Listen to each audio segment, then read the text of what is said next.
স্মরণীয় সভায় মাননীয় মুখ্যমন্ত্রী শ্রীমতী মমতা ব্যানার্জি তিনি এসেছেন মানুষের সুখ দুঃখের কথা শুনতে, এসেছেন বাংলায় তিনি করছেন কি করবেন সে বিষয়ে আলাপ আলোচনা করতেন।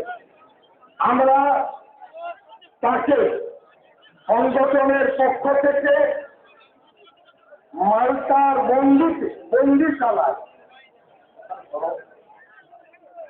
হযরত শাহ হলেন মাওলানা মাহমুদ হাসান সাহেব দারুল দেওবন্দের প্রধান ব্যক্তি 3 বছর কারাগারে ছিলেন।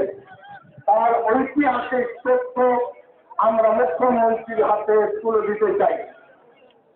সেই সাথে হযরত শাইখুল ইসলাম সৈয়দ হোসেন আহমদ মাদানী রহমতুল্লাহ আলাইহি দেশে ধর্মনিরপেক্ষতা, জাতীয় ঐক্য এবং সংহতির উপরে বই লিখেছেন। তিনি হযরত মাওলানা সৈয়দ আসাদ মাদানী সাহেবের আত্মাটা 12 বছর জেল খেটেছেন। জওহরলাল নেহরুজি যার সাথে কাজ করেছেন তার লেখা এই বইটি আমরা মুখ্যমন্ত্রীর হাতে তুলে দিতে চাই। সেই সাথে আমরা পশ্চিম বাংলায় 973টি মাদ্রাসা পরিচালনা করি। আমাদের সার সত্তা দেশ মানুষ 14কে আমরা একটি সন্দেশ দিই, তার মধ্যে রয়েছে তাছাড়া 80 জন ভারতবর্ষের বিদগ্ধ ব্যক্তি জমিয়ত উলামা হিন্দ কেন স্বাধীনতা আন্দোলনে দেশ গড়ার ক্ষেত্রে সম্প্রীতির ক্ষেত্রে তাদের যে বলিদান রাষ্ট্রপতি থেকে নিয়ে সকলের মন্তব্য এই মাসে প্রণব এসেছিলেন। তিনি স্বীকার করেছিলেন জমিয়ত উলামা হিন্দের গুণাগুণকে স্বীকার করে আপনাদের কাছে কথা বলতে আমরা আশা রাখবো। আর আমাদের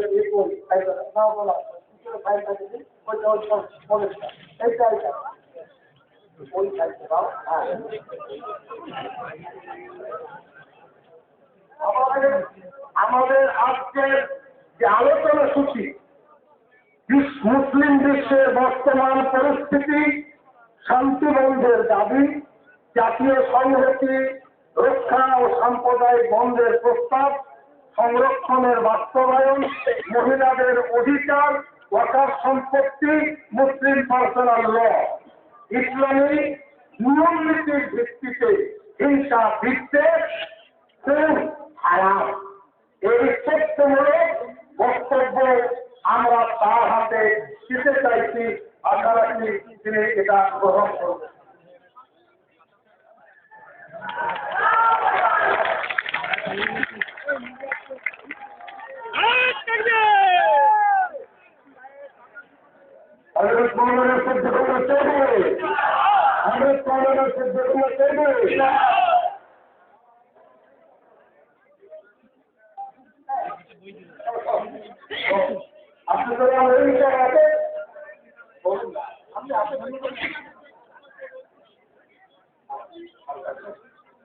আমরা মাননীয় মুখ্যমন্ত্রীকে আমাদের এই ক্ষুদ্র সংগঠনের পক্ষ থেকে শীতের মরশুম, শীত আসছে তার একটা সাল তার সেবায় আমরা দিতে চাচ্ছি। আমাদের রাজ্যের সভাপতি আব্দুল সালাম সাহেব ছিলেন।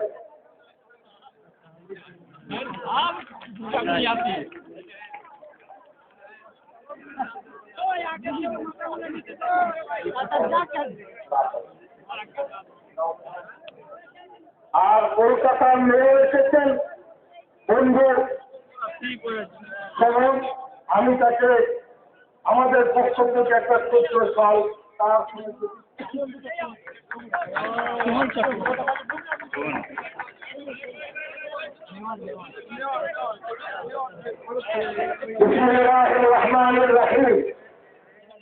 আমাদের সভা চলবে না চলবে না? মুখ্যমন্ত্রী কর্মব্যস্ত মানুষ, আমাদের থেকে তার দায়িত্ব তার সেকেন্ডের প্রোগ্রাম। এই কারণে তার সামনে কিছু কথা আমরা রাখতে চাই। অল ইন্ডিয়ার সভাপতি আর উসমান সাহেব তার এলাকায় এত ভিড় যানজটে আটকে গেছে। বিমানবন্দরের ভাইস চ্যান্সেলর একই পথে আসছেন। পুলিশ বন্ধুদের বলেছি যেভাবে হোক তাদের রাস্তা দিয়ে এখানে আনাবার ব্যবস্থা করি। জমিয়ত উলামা হিন্দ ভারতবর্ষের ঐতিহ্যবাহী সংগঠন।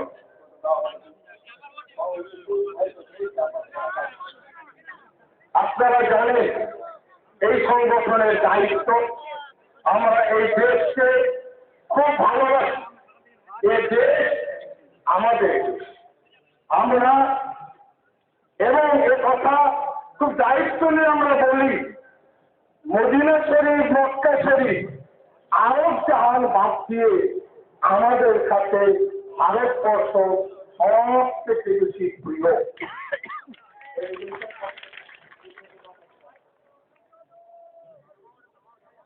এবং আমরা এই মাটিতে মরার পরে কিয়ামতের দিনে আল্লাহর দরবারে এখান থেকে কিয়ামতে উঠব, এটা আমাদের মাটি পবিত্র, কোন সন্দেহ নেই। সেই সূত্রে এখানে কোন আপোষের জায়গা, আপোষের কোন জায়গা নেই। আমরা, আপনারা বসুন, আপনারা লক্ষ্য রেখেছেন পশ্চিমবাংলার সব থেকে দায়িত্বশীল, কর্ম বিশ্বাসযোগ্য, সব থেকে জনপ্রিয় মুসলমানদের মধ্যে সংগঠন থাকে, সেটা জমিয়ত উলামা হিন্দ। সেই সংগঠন কর্মীরা এসেছে। আমি খবর নিয়ে জেনেছি 50,000 আলেম ইমাম এখানে এসেছে। 1 লক্ষের বেশি মাদ্রাসার ছাত্র এবং কুচবিহার সহ বিভিন্ন জেলার 3 থেকে 3.5 লক্ষ মানুষ আমরা জায়গা দিতে পারিনি, তারা ঘুরছে। আমরা ব্রিগেড পেয়েছিলাম পাইনি। তবে যেভাবে বাংলায় আমরা এগিয়ে যাচ্ছি, আগামী দিনে হয়তো কয়েকটা ব্রিগেডের প্রয়োজন হবে। আমরা কি চাই? আমরা চাই সংরক্ষণের বিষয়ে খুবই সত্যবাদ। স্বাধীনতার 69 বছর কোন রাজনৈতিক দল, কোন সরকার সংরক্ষণের বিষয়ে বিধানসভায় বিল, ওদিকে আপনারা নাকি তোমাদের উপস্থাপন করেনি। বিগত দাম জানা নাই, 4% সংরক্ষণের কথা বললেও কাদের কাজ কিছু সৃষ্টি আরম্ভ করে ওদিকে যাচ্ছে। আপনাদের বলো, আপনারা ভাবুন, ভারতবর্ষের অন্যান্য পিছিয়ে পড়া সমাজ সংরক্ষণের কারণে অনেক উন্নতি। আমি জানতাম না, কিন্তু খবর রাখি বিধানসভায় পশ্চিমবঙ্গের টিএমসি সরকার মাননীয় মুখ্যমন্ত্রীর উদ্যোগে যে বিল এনেছে, কয়েকজন বিধায়ক আমাকে তো বিলের কপি দিয়েছে। আমরা খুশি, আমরা আনন্দিত এবং আমরা আশা রাখি এই কাজ আপনি সম্পন্ন করবেন, সেই দাবি আজকের সভা। একটা ধাপ এগিয়ে দিয়েছে, আর একটা ধাপ গেলে হাতে উঠতে পারবে আমাদের ছাত্রছাত্রীরা। আমাদের ভবিষ্যৎ সুনিশ্চিত হবে।